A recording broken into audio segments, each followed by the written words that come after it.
மத்திய அரசின் தொகுதி மறுவரையறை மசோதாவுக்கு எதிரான தீர்மானத்தை சட்டமன்றத்தில் முன்மொழிந்த முதலமைச்சர் விஜய். நாடாளுமன்ற மக்களவையின் மொத்த உறுப்பினர்களின் எண்ணிக்கையை 543 என்ற நிலையிலேயே நிரந்தரமாக்க வேண்டும். வரவிருக்கும் மக்களவை பொது தேர்தலிலும் அதன் பிறகு சட்டமன்ற பொது தேர்தல்களிலும் 1/3 தொகுதி ஒதுக்கீட்டு பலனை பெண்கள் பெறுவதை உறுதி செய்ய வேண்டும் என ஒன்றிய அரசை தமிழ்நாடு சட்டமன்ற பேரவை ஒருமனதாக வலியுறுத்துகிறது.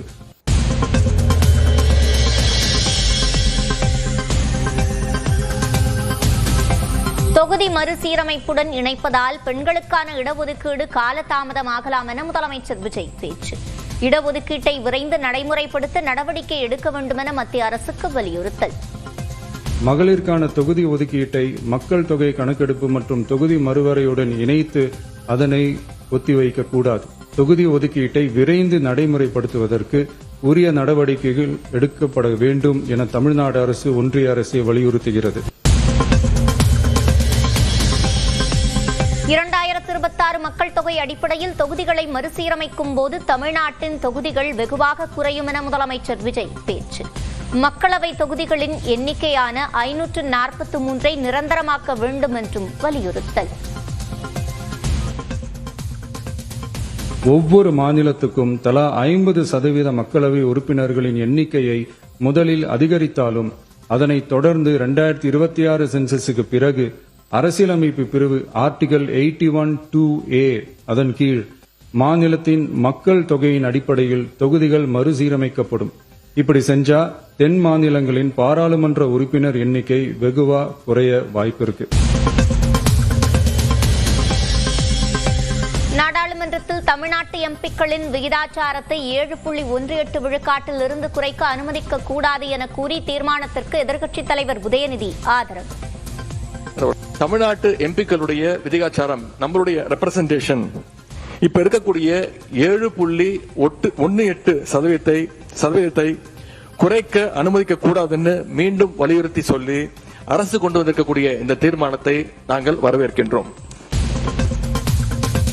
திமுக ஆதரவளித்ததற்கு அமைச்சர் ஆதவ் அர்ஜுனா நன்றி சொல்லுகிறோம் எதிர்க்கட்சி தலைவர் அவர்களுக்கு. பாராளுமன்றத்தில் அந்த சட்டம் வரும்பொழுது 39 நாடாளுமன்ற உறுப்பினர்களும் அவையில் இருந்து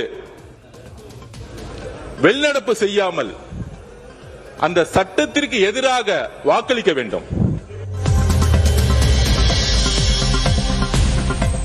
அரசியல் காரணங்களுக்காக தவிக அரசு அவசரமாக தீர்மானம் கொண்டு வந்துள்ளதாக அதிமுக பொதுச் செயலாளர் எடப்பாடி பழனிசாமி குற்றச்சாட்டு.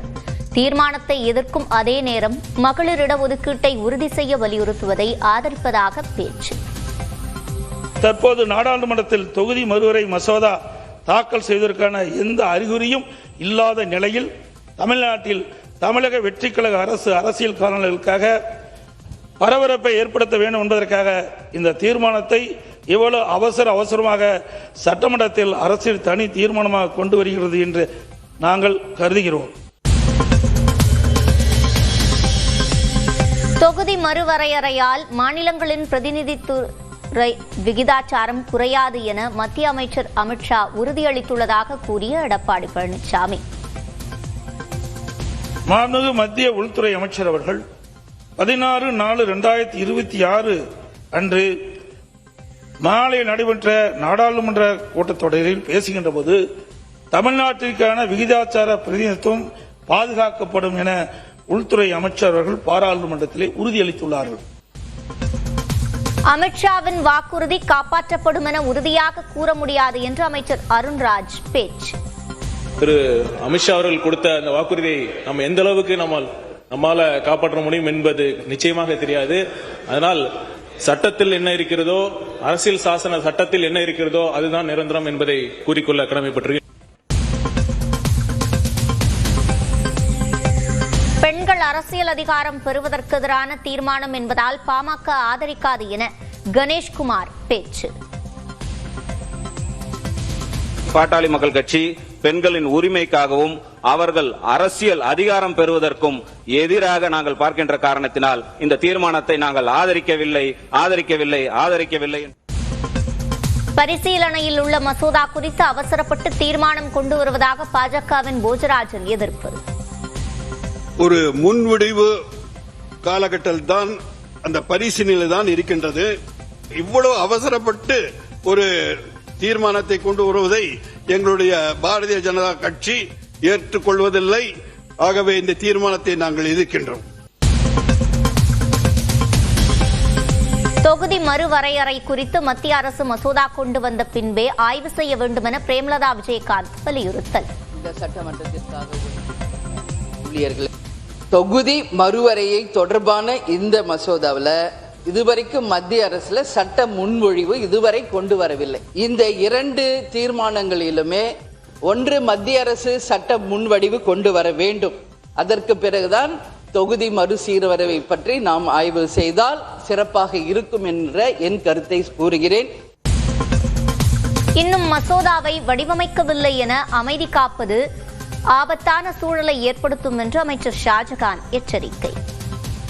இன்னும் மசோதா வடிவமைக்கப்படவில்லை என்ற ஒரு காரணத்தை சொல்லி நாம் அமைதி காப்பது ஏற்கனவே பலமுறை நமக்கு இன்னல்களையும் சவால்களையும் விடுக்கக்கூடிய ஒரு சூழ்நிலையிலே வருமுன் காப்போம் என்ற அடிப்படையில் கொண்டு வந்திருக்கக்கூடிய இந்த தனிநபர் தீர்மானத்தை இந்திய யூனியன் முஸ்லிம் லீக்கின் சார்பிலே வரவேற்று அமைகிறேன்.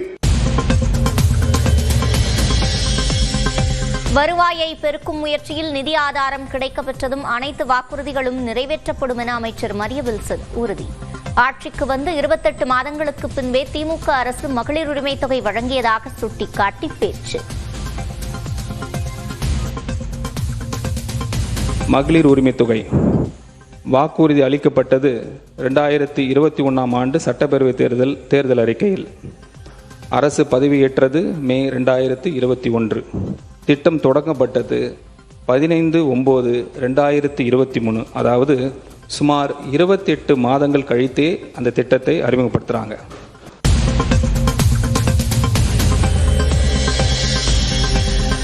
முந்தைய ஆட்சியாளர்களின் திட்டங்களை பெயர் மாற்றி நகலெடுக்கவில்லை என அமைச்சர் மரிய வில்சன் மறுப்பு. மேம்படுத்துவதாகவும் சட்டப்பேரவையில் பேச்சு. திட்டங்களின் அடிப்படை தன்மையில் எந்த மாற்றமும் இல்லாமல் அவற்றின் பெயர்கள் மட்டும் மாற்றப்பட்டுள்ளன என்பதாகும். இந்த அரசு முந்தைய அரசுகளின் எந்த திட்டத்தையும் வெறுமன நகல் எடுக்கவில்லை. மாறாக திட்டங்களையும் அவற்றின் பலன்களையும் மேம்படுத்த திடமான முயற்சிகளை மேற்கொண்டுள்ளது.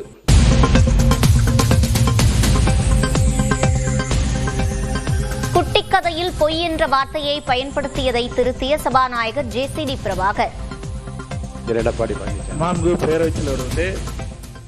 வெற்றி அடைவதற்காக பொய் சொல்லாம, குறுக்கு வழியை கடைப்பிடிக்காம நேர்மையாக இருந்தால் எல்லாம் இங்கே சாத்தியம் என்பதற்கு எங்க தலைவரை சாட்சி.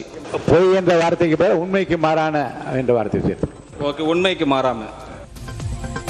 அமைச்சரின் பேச்சில் நீக்க எதுவும் இல்லை என தங்கம் தென்னரசு கூறிய நிலையில் மரபை கடைபிடிக்க வேண்டும் என இபிஎஸ் வலியுறுத்தல். ஒரு உறுப்பினர் பொய் சொல்லுகிறார் என்றுதான் சொல்லக்கூடாதே ஒழிய பொய் என்ற வார்த்தையே பயன்படுத்தக்கூடாது என்பது அது அல்ல. அப்படி என்றால் இங்கே இருக்கக்கூடிய தெய்வப்புலவர் திருவள்ளுவர் சொல்லியிருக்கிறதை போல பொய்மையும் வாய்மை எடுத்த புரைதீர்ந்த நன்மை பயக்குமெனின் ஒரு குரலை நான் சொல்றேன்னா இதுல பொய் என்ற வார்த்தை ஒன்னே எடுக்குன்னு சொல்ல முடியுமா? இல்ல. அவை விதியின்படி ஒரு உறுப்பினர் பொய் சொல்கிறார் என்றுதான் சொல்லக்கூடாதே தவிர பொய் என்ற வார்த்தையே பயன்படுத்தக்கூடாது என்றது கிடையாது.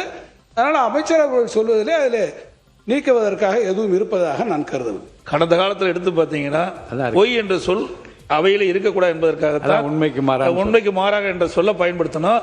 நாங்கள் எதிர்கட்சியா இருக்கும்போது அப்படித்தான் இருந்தாங்க. பொய் என்ற வார்த்தைகளை நீக்கினாங்க. அதனால ஏற்கனவே இருக்கின்ற மரபை தொடர்ந்து கடைபிடிக்கலாம்.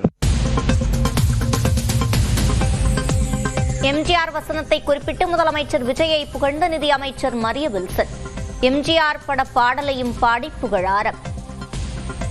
கருணை இருந்தால் வள்ளலாகலாம், கடமை இருந்தால் வீரனாகலாம், பொறுமை இருந்தால் மனிதனாகலாம், மூன்றும் இருந்தால் தலைவனாகலாம்.